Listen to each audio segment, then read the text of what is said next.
America's economy is not just better than it was 8 years ago. It is the strongest, most durable economy in the world. President Obama in Elkhart, Indiana this week, but that argument took a bit of a hit with Friday's job report. In May, U.S. companies hired at the slowest pace in more than 5 years, adding just 38,000 jobs. Unemployment rate did continue to drop, 10% in 2010, just 4.7% now. But here's a less encouraging trend. In 1995, median household income $52,600. 20 years later, just 2% higher, 2% raise in 20 years.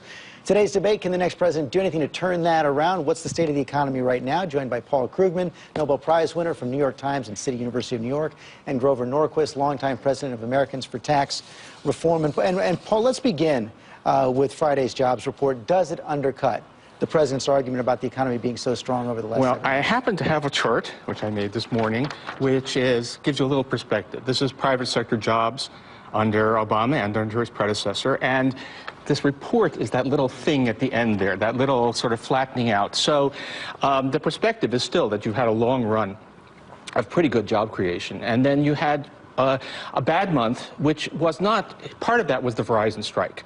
So the number would have been about twice what we saw if Verizon hadn't been on strike. 35,000 workers. That's right.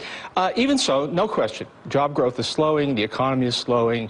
That happens. There's no particular explanation that, I think it has a lot to do with Fed missteps last year, but that's sort of by the side. The question is, if the economy slows more, what can we do about it? And the answer is, well, we know very well what to do.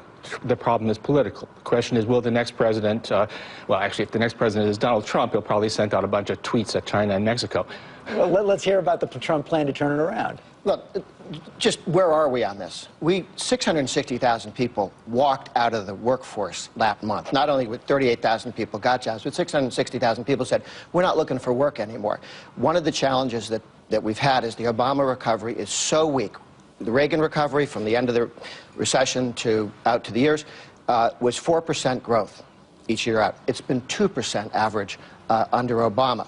If we'd grown at Reagan rates and job creation, there'd be 14.7 million more Americans working. The reason why people are so unhappy, why Trump gets support, why Sanders gets support, why people are grumpy, is the economy sucks. This is not cheerful news. There are, again, 14.5 million more people would be at work, fathers, mothers, sisters, brothers, with jobs. They don't have jobs. What's Trump's answer to turn it around? Well, two things.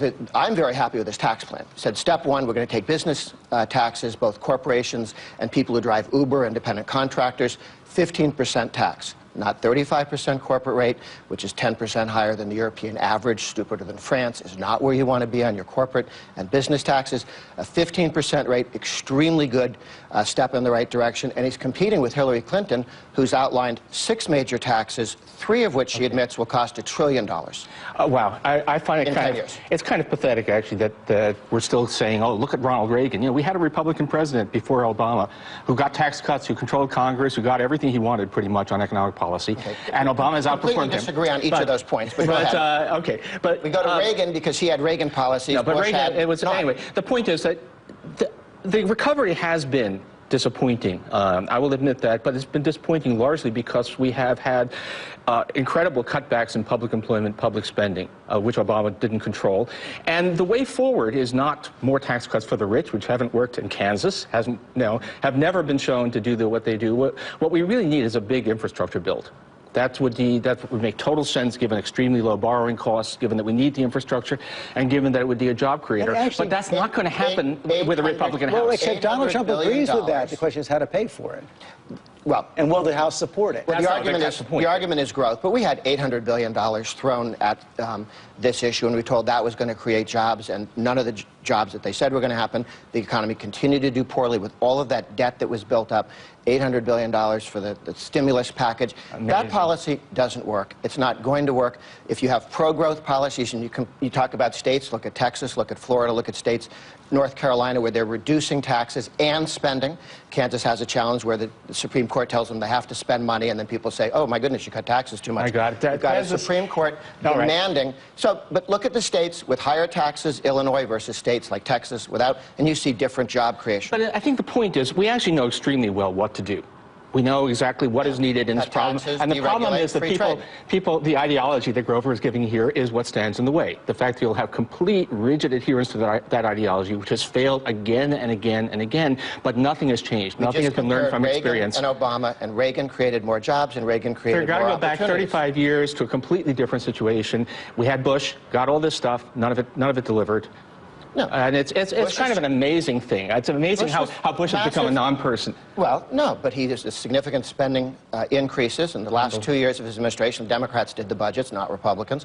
So you're looking at a number of challenges, and he didn't have a supply-side approach to economics the way Trump is looking at it. I mean, Trump's proposal, he's also talking about hasn't talked about regulations. controlling spending. No, Trump is completely incoherent on economic policy. I mean, you can find him on any given day supporting almost anything. Well, he said he wanted to raise taxes on the rich, then he said he wanted to cut them. I mean, to actually try to suss out what Trump means, God knows. Actually, it's written down. And I think the proposal that he has, getting rid of the death tax, getting rid of the AMT finally, taking the corporate and business takes to 15%, he's actually going to be a great advantage to the gig economy, the 1099 economy, the sharing economy, which Hillary Clinton has actually bared her teeth at. She said she's going to crack down on independent contractors, which basically make Uber and Airbnb illegal in this country. Hillary's on the wrong side of the future, on the wrong side of the gig economy, the sharing economy, and Trump has a tax plan to make it easier for people to be self-employed.